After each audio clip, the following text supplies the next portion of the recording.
Hello friends, welcome to सफलता मंत्र। दोस्तों, जैसा कि आप सभी लोगों से कल पूछा गया था और आप लोगों के रिस्पांस में आज एक बार फिर से सीटेट की सुपर टेट की क्लास लेकर आए हैं। और हमने आपसे कहा था कि सुपर टेट की और सीटेट की क्लास अल्टरनेट वे में चलती रहेगी, डेली आपके लिए क्लास आएगी। बस आप लोग अपना सहयोग बनाए रहिए, क्लासेस को देखते रहिए। सीटेट की पूरी हमारी प्लेलिस्ट भी बनी हुई है जिसमें आपके 1000 प्रश्न लेकर आ रहे हैं पेडागोजी के। सुपर टेट की आपकी 12 क्लासेज हो चुकी हैं, इसमें भी 1000 प्रश्नों की सीरीज है जिसमें आपके सभी सब्जेक्ट कवर किए जाएंगे। शिक्षण कौशल, जीवन कौशल, हिंदी, बाल विकास, जीएस, सब कुछ, करंट अफेयर, सब कुछ कवर किया जाएगा। करंट अफेयर की क्लास आप लोग देखते होंगे, डेली सुबह आती है 6 बजे और ये क्लास नंबर 13 है। इसको अच्छे से देखिए और कवर करिए। तो चलिए, आज की क्लास में आपको मिलने वाले जीएस के बहुत ही इंपॉर्टेंट क्वेश्चन जो कि आपके बीईओ एग्जाम, लेखपाल एग्जाम, अन्य एग्जाम्स के लिए भी बहुत ही ज़्यादा इंपॉर्टेंट है। क्लास को एंड तक जरूर देखिएगा और अपने दोस्तों के साथ शेयर करना मत भूलिए। चलिए, पहला क्वेश्चन आपके सामने है दोस्तों।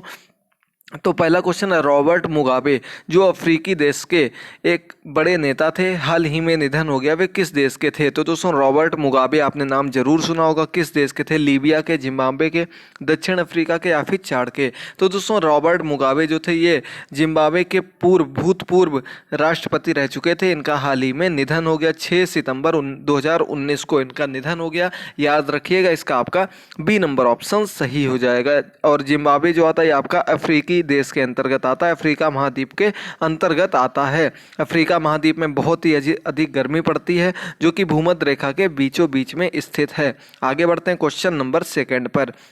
तो सेकंड नंबर क्वेश्चन है, प्रकाश संश्लेषण की क्रिया में पादपों द्वारा वातावरण से कौन सी गैस का अवशोषण किया जाता है? बहुत अच्छा क्वेश्चन है। प्रकाश संश्लेषण की क्रिया में पादप यानी कि पौधों के द्वारा कौन सी गैस अवशोषित की जाती है? कौन सी गैस वो लोग खींचते हैं? नाइट्रोजन, कार्बन डाइऑक्साइड, जलवाष्प या फिर ऑक्सीजन? तो दोस्तों, प्रकाश संश्लेषण यानी कि फोटोसिंथेसिस की जो क्रिया होती है ये क्रिया दिन में होती है। इसे पौधों का भोजन बनाना भी कहते हैं। इस क्रिया में बच्चे जो पौधे होते हैं वो कार्बन डाइऑक्साइड गैस को अवशोषित करते हैं, ग्रहण करते हैं और ऑक्सीजन गैस को निकालते हैं, मुक्त करते हैं। दोनों चीज़ों को समझिएगा दोस्तों। प्रकाश संश्लेषण की क्रिया में CO2 गैस जो होती है इसको ग्रहण किया जाता है, ऑक्सीजन गैस पौधे छोड़ते हैं। इसका आपका सही आंसर हो जाएगा बी नंबर ऑप्शन, क्योंकि अवशोषित करना पूछा गया था और सूर्य के प्रकाश में क्रिया होती है। बढ़ते हैं क्वेश्चन नंबर 3 पर। रिमपैक 2018 अमेरिका में संपन्न बहुराष्ट्रीय सेनाओं का सैन्य अभ्यास है। इनमें कौन सा देश शामिल नहीं हुआ था? दोस्तों, रिमपैक नाम से अमेरिका में एक बहुराष्ट्रीय सेनाओं का, अलग अलग देश के राष्ट्र की सेनाओं का सैन्य अभ्यास एक साथ कराया गया था। इसमें इनमें से कौन सा देश शामिल नहीं हुआ था? भारत, चीन, जापान या फिर ब्रिटेन? क्वेश्चन नंबर 3 का आपका सही ऑप्शन है बी नंबर ऑप्शन, चीन। चीन इस राष्ट्रीय सैन्य सम्मेलन में सैन्य अभ्यास में शामिल नहीं हुआ था। संयुक्त सैन्याभ्यास था ये। और आपको बता दें दोस्तों, वर्तमान जो स्थिति चल रही है जो कि कोरोना वायरस फैला हुआ, उसका कारण भी कौन है? चीन है। तो इसकी अभी कार्रवाई होना बाकी है, देखते हैं आगे क्या किया जाता है। आगे बढ़ते हैं क्वेश्चन नंबर 4 पर। भारत के संविधान में केंद्र और राज्यों के बीच किया गया शक्ति का विभाजन इनमें से किसमें उल्लेखित योजना पर आधारित है? तो दोस्तों, जो केंद्र और राज्य के बीच बंटवारा किया गया, शक्तियों का विभाजन किया गया कि ये चीज़ पुलिस जो है वो राज्य के पास रहेगी, अन्य से सभी चीज़ें केंद्र के पास रहेंगी, ये सभी बंटवारा जो किया गया किस आधार पर किया गया? मर्ले मिंटो सुधार 1909, मॉन्टेग्यू चेम्सफोर्ड सुधार 1919, भारत सरकार एक्ट 1935 या फिर भारतीय स्वतंत्रता एक्ट 1947?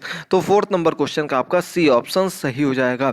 भारत सरकार एक्ट 1935 के अकॉर्डिंग ही अभी तक चल रहा है क्या? भारत सरकार जो कि ये एक्ट भारत में जारी किया गया था वही अभी भी केंद्र और राज्य की शक्तियों के विभाजन के बीच चल रहा है। इसका आपका सी नंबर ऑप्शन सही हो जाएगा।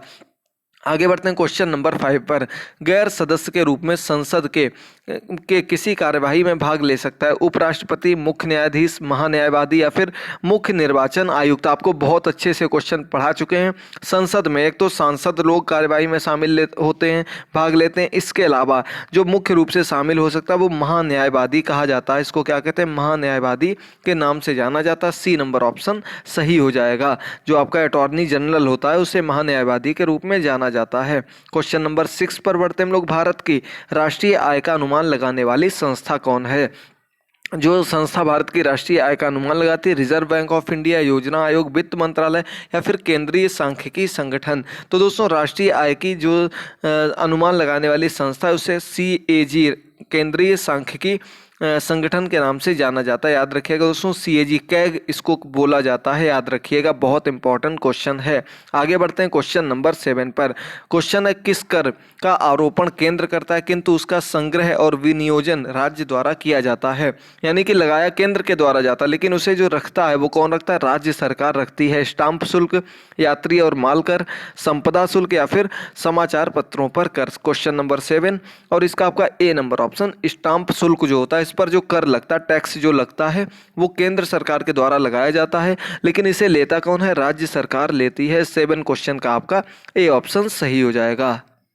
कम से कम समय में आपके लिए डेली क्वेश्चंस लेकर आएंगे। इसी प्रकार के आप लोगों ने सीटेट की क्लास जरूर देखी होगी, डेली आपके लिए अभी तक लेकर आ रहे थे। अब क्वेश्चन नंबर 8 है, निम्न में से कौन भारत का मार्टिन लूथर कहलाता है? स्वामी दयानंद सरस्वती, राजा राम मोहन राय, स्वामी विवेकानंद या फिर स्वामी श्रद्धानंद? तो दोस्तों भारत का मार्टिन लूथर जो कहा जाता है वो स्वामी दयानंद सरस्वती को भारत का मार्टिन लूथर के नाम से जाना जाता है। इसका आपका ए नंबर ऑप्शन बिल्कुल सही हो जाएगा। बहुत अच्छा इंपॉर्टेंट क्वेश्चन था। क्वेश्चन नंबर 9 देखिए जल्दी से। यूनेस्को द्वारा प्रमाणित भारत की बृहत्तम जैव मंडलीय क्षेत्र, बहुत इंपॉर्टेंट क्वेश्चन है आपके यूपी टेट EVS के लिए, पेपर 1 के लिए सबसे इंपॉर्टेंट क्वेश्चंस में से एक। जैव मंडली सबसे बड़ा, बृहत्तम का मतलब था सबसे बड़ा जैव मंडलीय क्षेत्र जो आपका बायोडाइवर्सिटी वाला क्षेत्र है वो कौन सा है? नीलगिरी, नंदा देवी, सुंदरबन या फिर मन्नार की खाड़ी? इनमें आपको बताना है यूनेस्को ने जिसको चुना है। क्वेश्चन नंबर 9 और इसका आपका डी नंबर ऑप्शन है मन्नार की खाड़ी।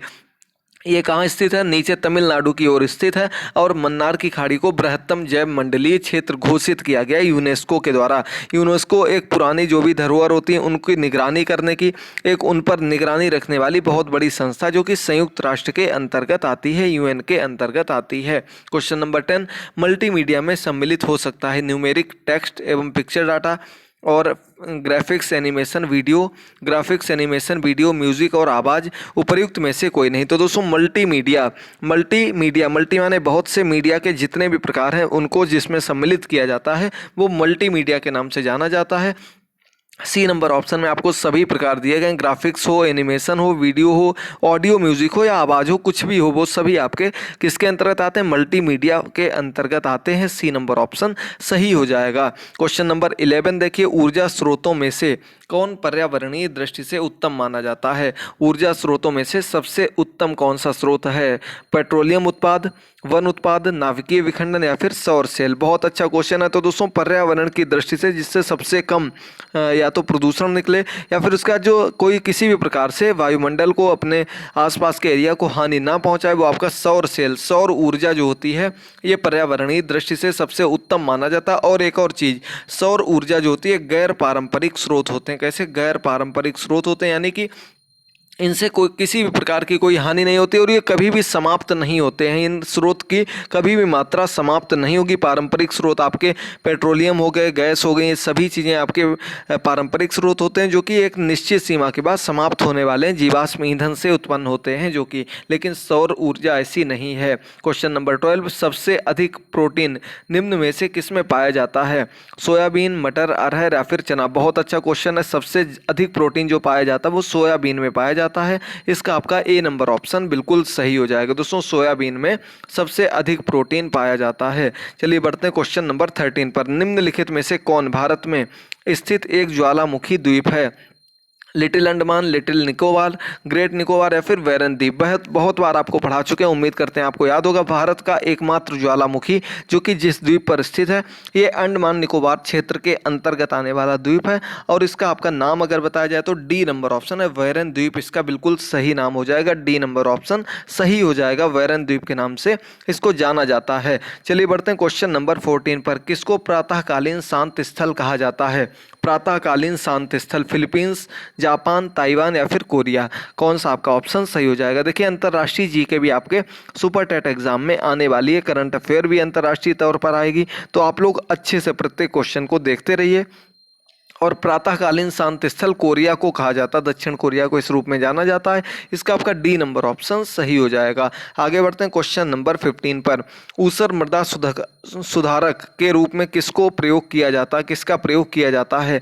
ऊसर मृदा सुधारक, ऊसर का मतलब होता है कि जो भूमि जो हो कोई किसी प्रकार की उर्वरक ना हो, यानी कि बंजर भूमि कह सकते हैं हम लोग। बंजर भूमि को जो होती है उसको मृदा सुधारक, उसकी भूमि को सुधार करने वाला किसके लिए क्या होगा, इनमें से किसका प्रयोग करते हैं भूमि सुधार करने के लिए? वर्मी कंपोस्ट, बुझा चूना, चूना पत्थर या फिर जिप्सम? क्वेश्चन नंबर 15 और इसका आपका डी नंबर ऑप्शन है दोस्तों, जिप्सम का प्रयोग किया जाता है ऊसर मृदा सुधारक के रूप में। देखिए वर्मी कंपोस्ट कुछ लोग सोच रहे होंगे जो कि केंचुए वाली खाद होती है, ये जब उपजाऊ भूमि होती है उसे और उपजाऊ बनाने के लिए प्रयोग में लाई जाती है, ना कि बंजर भूमि को बना सकती है। आज की क्लास में आपको मिलेंगे पूरे 20 क्वेश्चंस, तो एक एक क्वेश्चन को याद करते रहिएगा, समझते रहिएगा। और इसके अलावा आज आपकी पूरी प्लेलिस्ट भी बना दी जाएगी। ये आपकी जो सुपर टेट की क्लासेज आ रही हैं, 13 क्लासेज आ चुकी हैं, इनकी प्लेलिस्ट में जाकर के आप पुरानी क्लासेस को देख सकते हैं। और करंट अफेयर की भी पूरी प्लेलिस्ट बनी हुई है, सुबह की क्लास आती है डेली, प्लेलिस्ट है करंट अफेयर 2020 नाम से, उसको भी जरूर देखिएगा। क्वेश्चन नंबर 16 है, निम्नलिखित में से किस अनुसूची को राष्ट्रीय आपातकाल के दौरान निलंबित नहीं किया जा सकता?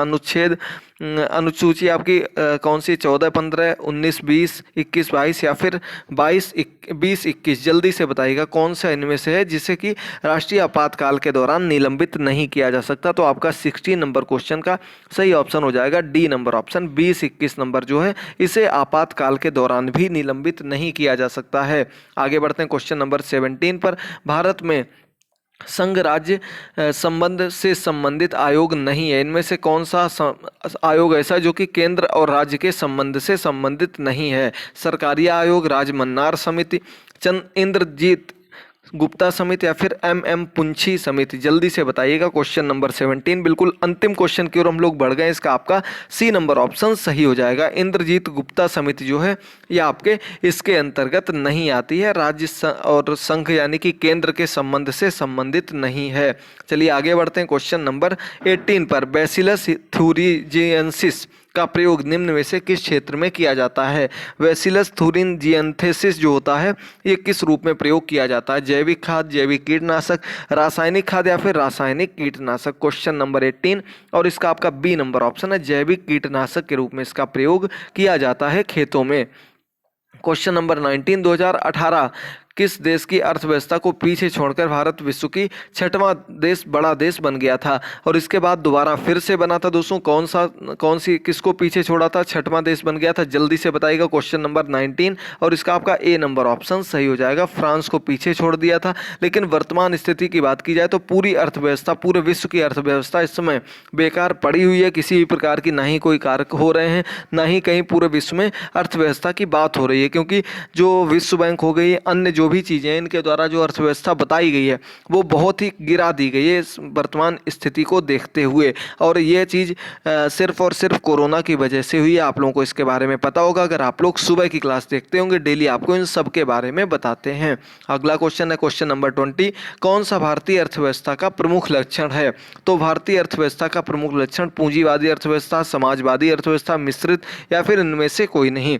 तो 20 नंबर क्वेश्चन का आपका सी ऑप्शन है, भारत की अर्थव्यवस्था एक मिश्रित अर्थव्यवस्था है। और आज के पूरे 20 क्वेश्चंस कंप्लीट हो गए। आपके जो भी इंपॉर्टेंट टॉपिक BEO एग्जाम के लिए हो, सुपर टेट के लिए हो या अन्य एग्जाम्स के लिए हो, उनसे संबंधित क्वेश्चंस पूरे हुए। आपको क्लास पसंद आई हो तो जल्दी कमेंट करके बताइए, ताकि आपके लिए अन्य ऐसी ही क्लासेस लेकर आएँ। सीटेट की क्लास भी आपको चाहिए हो तो कमेंट करिएगा, और सुबह की करंट अफेयर की क्लास को जरूर देखिएगा, दोस्तों के साथ शेयर करिएगा। थैंक यू दोस्तों, गुड बाय, टेक केयर।